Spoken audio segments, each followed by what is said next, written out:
क्या आपने कभी सोचा है कि प्यार और रिश्तों के बीच आने वाले फासले उन्हें और करीब लाते हैं या पूरी तरह से तोड़ देते हैं? यह रिश्ता क्या कहलाता है कि कहानी अब एक ऐसे मोड़ पर पहुंच गई है जहां हर रिश्ता एक नई परीक्षा से गुजर रहा है।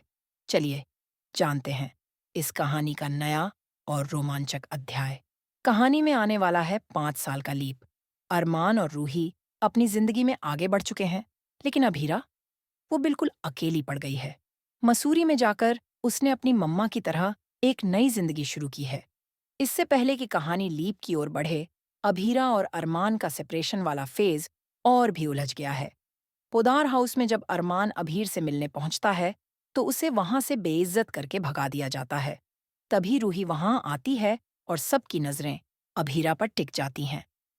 वहीं दूसरी ओर दादीसा इस कहानी में आग में घी डालने का काम कर रही हैं। एक रात दादीसा अरमान को मजबूर कर देती हैं कि वो डिवोर्स पेपर साइन कर दे।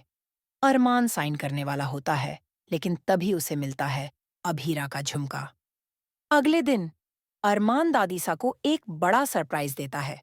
वो उन्हें उस कॉलेज का अपॉइंटमेंट लेटर दिखाता है जहां अभीरा पढ़ाई कर रही है। अरमान ने वहां गेस्ट लेक्चरर बनने का फैसला किया है। यह सुनकर दादीसा का गुस्सा 7वें आसमान पर पहुंच जाता है। अरमान दादीसा को साफ कह देता है, आपने मुझे सब कुछ बताया, लेकिन यह नहीं बताया कि अभीरा नशे में मुझसे मिलने आई थी। आप चाहें तो मुझे गलत समझें, लेकिन मैं अपनी अभीरा को जानता हूँ।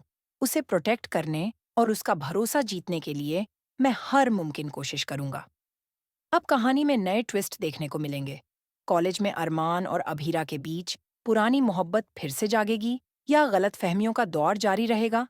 लेकिन मेकर्स ने जो प्लॉट तैयार किया है, उसमें 5 साल का लीप इस कहानी को एक अलग दिशा देगा।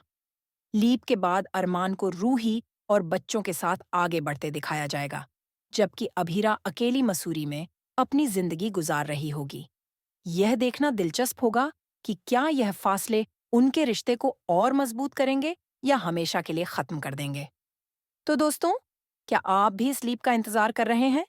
अपनी राय हमें कमेंट में जरूर बताएं और ऐसे ही नए ट्विस्ट और ड्रामे के लिए चैनल को सब्सक्राइब करना न भूलें। With that said, thanks for watching and until next time.